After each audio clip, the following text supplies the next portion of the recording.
Shehu for the judiciary should be held responsible for creating a very terrible political situation in River States. Number two, the governors are also responsible because the governors don't want to obey the law. The Electoral Act 2022 as amended is very specific. Notice of 90 days and other processes that involve all the political parties. Three, the impunity of the governors to abuse the law by charging citizens to pay for forms, which is not within their schedules. It is parties that sponsor candidates, not state electoral commissions.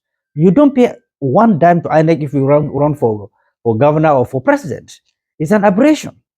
So for me, I'm very clear about it. I took 6 states to court because of this local government election.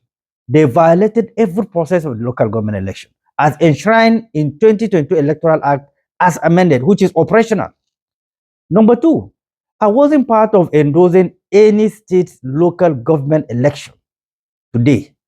I attended the IPAC meeting because I was invited to be part of the interaction section of what is happening as regard to local government election. There was no communique that I was part of, that I'm aware of. That communique was read because it was prepared, so I'm not part of it. I have caused that line to be consumed by something that I have not deliberated upon or I have not discussed upon. So once a governor complies with the law and all processes, I have no problem with that. But once there's aberration, there's a breach of the law by the state governor as it is going on right now. You see, some of the states are selling local government forms 10 million, some 5 million. Councillors, 2 million, 3 million, 500,000 naira. Why is it in the law? And every law of the state is subject to the federal law. The electoral oath is superior to the state law.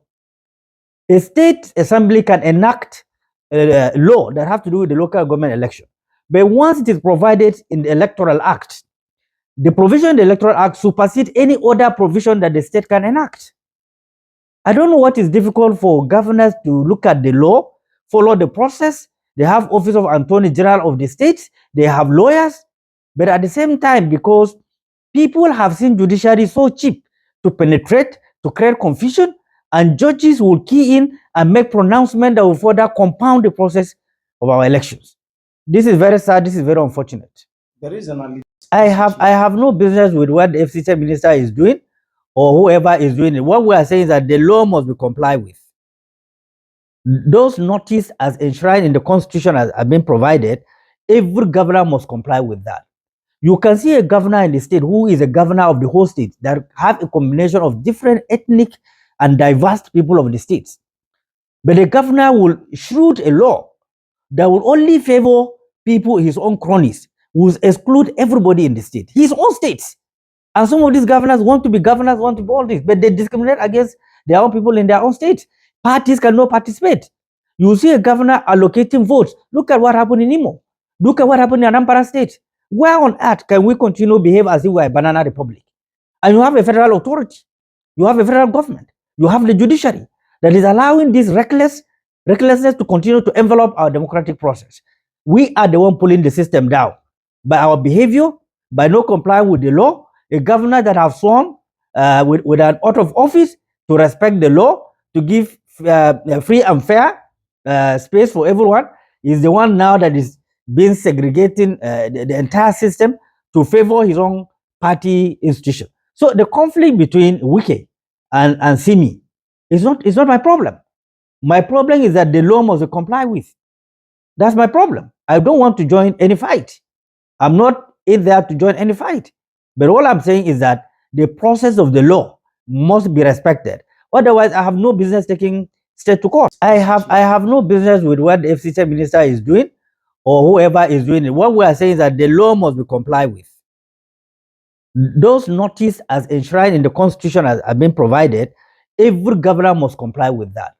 You can see a governor in the state who is a governor of the whole state that have a combination of different ethnic and diverse people of the states. But the governor will shoot a law that will only favor people, his own cronies, will exclude everybody in the state, his own states.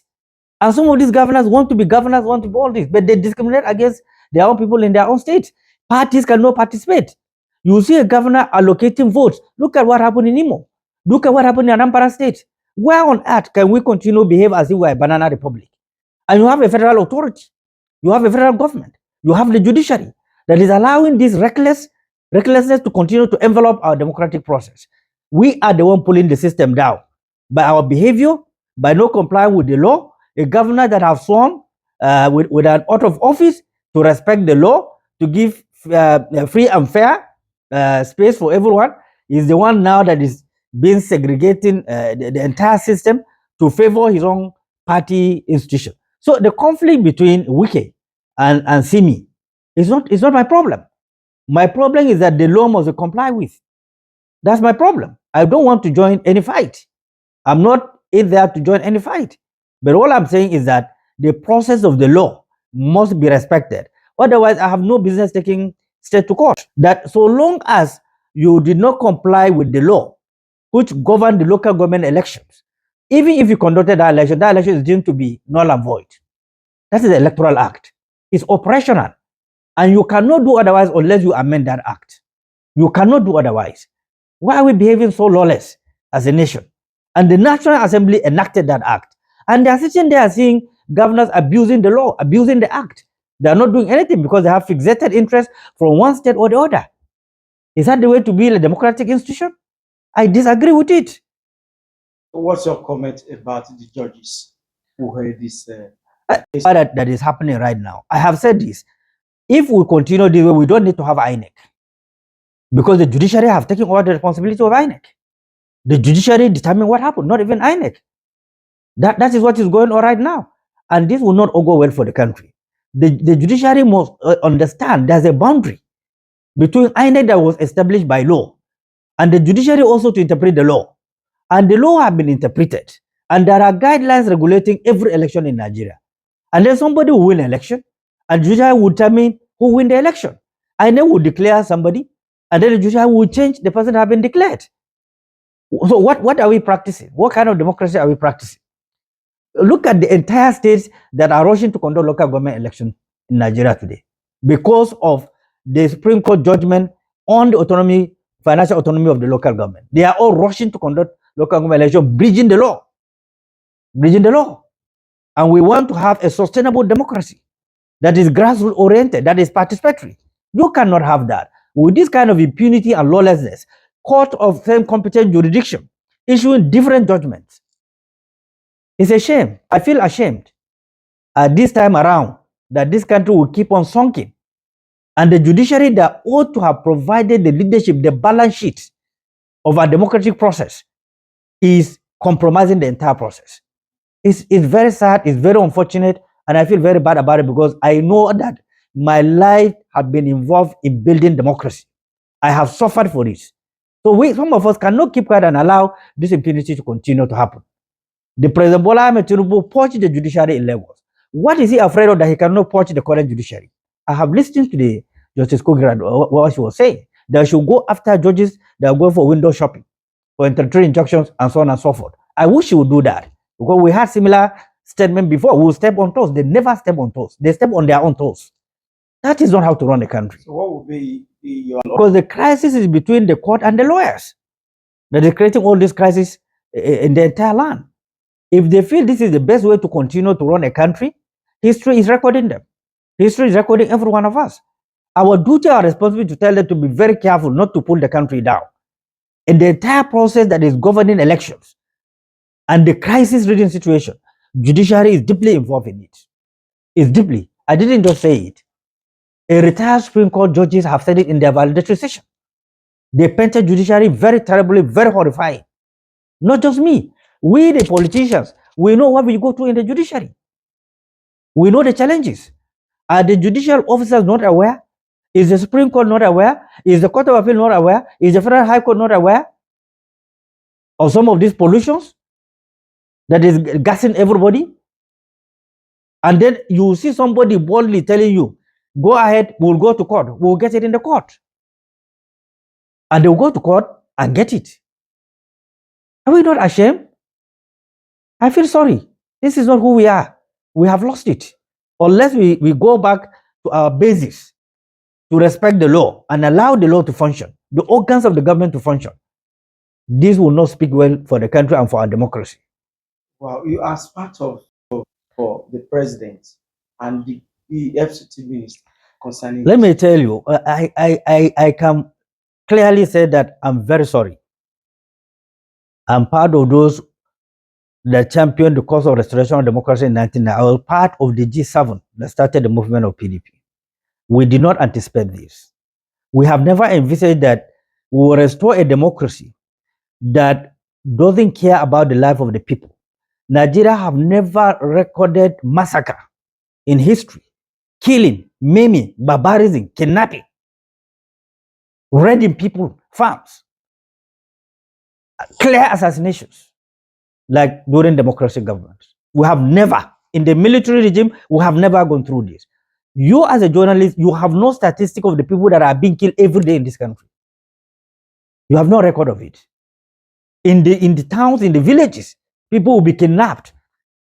In the state, people will be kidnapped. You have commissioner of police sitting there, director of SSS, civil defense, military, and people will envelop a state, kill and maimed, and nothing happened. None of them is being sanctioned. None of them is being removed. None of them is being prosecuted. And you want to have a country that is governed by the rule of law? Why do we have security agencies? Every nation that has security is for deterrent purposes, to deal with the non-state actors that are challenging the states, and to deal with extreme elements who undermine the authority of the states. That is the only reason nations have armed forces. And it's the only reason why you have commander of the armed forces, so that to deal with some of these things. But look at the miming, the barbarism going on, the accusation, counter accusations of the ministers of defense and others and the governors. And we have a country headed by a president and commander-in-chief. We have service chiefs. And this barbarism is ongoing. And there's no full brief what is going on. Who is deceiving who? So I cannot say that I'm not guilty of it. I'm guilty because our thinking is that we will restore law and order. We will restore democracy. We will restore prosperity. That was our thinking. We did not plan to bring back democracy to restore anarchy, or to bring anarchy to Nigerians, or killing or maiming of Nigerians. Nigerians are defenseless. No food, no job, hunger everywhere. That is not what we fought for. That was not what I was punished for. When my boss was sent to prison, Rimi, we were all culprits. We were all punished. We restored this democracy. Criminals have hijacked the system, and nobody dare to talk. The country belongs to all of us. Nobody, the president don't have 2 shares more than me. In this country, we all have 1 share. He was just privileged to be a president of Nigeria. What we expect him to do is to be the commander-in-chief, effective commander-in-chief. But you cannot allow a state to be hijacked by criminals as a president. You cannot allow that. It's an abdication of responsibility on Article 1. Anybody who is involved, including the governor, can be removed. President Obasanjo impeached governors. And that was the deterrence we are talking about. You can't have a governor sitting down who have a territory to protect in his own state, who is a chief executive officer of his own state, are developing nonchalant attitude. People are being killed and maimed. And we think we are running a government. Which government are we running?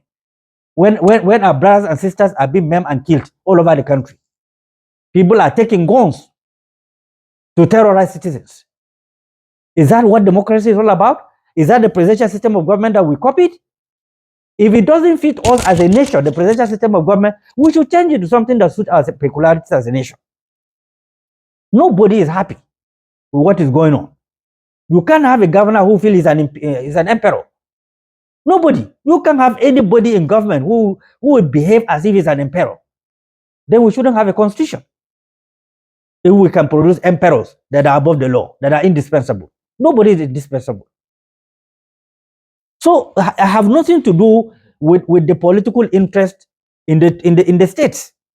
I'm not taking any side, but I'm saying that the law must be respected.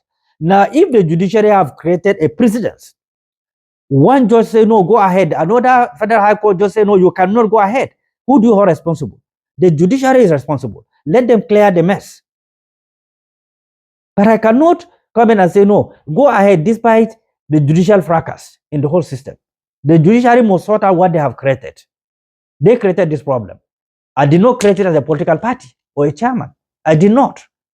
So the judiciary that created, that made this law judgment, are the one to clear it.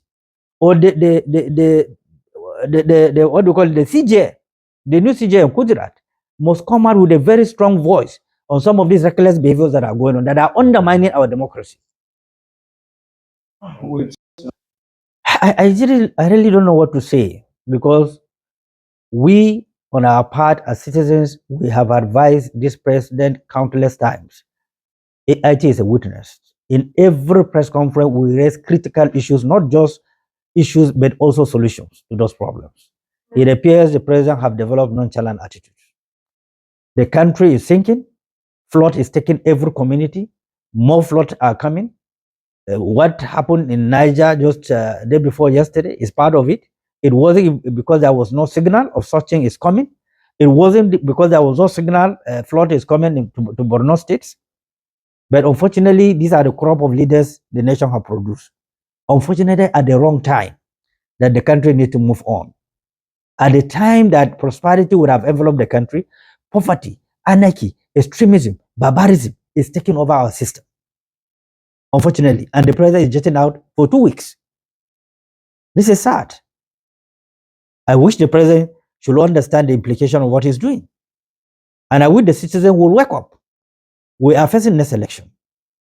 And anybody that don't seem to understand what Nigeria is facing, particularly the younger generations that are easily manipulated, they refuse to use their weapon, their finger thumb, to vote out people that are responsible for what Nigeria is today. We will pay for this price at a point that nobody can imagine. We either choose to protect democracy or we choose another system of government. But this cannot stand, this cannot continue. Our security apparatus are overstretched. You will see a policeman walking with a bedroom slippers, not being armed, buying their own uniforms. Where on earth can you see this? Where on earth? How could they protect citizens without being motivated? They have no food in their houses. Their allowances are very poor. How can they protect the country? What is the population of Nigeria? Projected to be of 250 million. The entire security of Nigeria are not up to 1 million. The entire. And they want to protect 250 million. Go and take the statistics of the weapons in the Nigerian police force. What tear gas do they? What are the operational vehicles available to them? And since President Bola came into office, what has he done to the Nigerian police force? To equip them. The primary duty of internal security lies with the Nigerian police force. What has he done? I mean, I'm ashamed. I must tell you, as a politician, I feel guilty. But God knows, I have never been part of anything to undermine the government of the Federal Republic of Nigeria. And I will never be part of it. Whatever I will do to ensure that we protect our citizens, we provide conducive environment, we provide sense of belonging, I will be part of that. Pulling down the roof, I will never be part of it. Neither will I keep quiet when there is injustice going on. I would never do that. Thank you.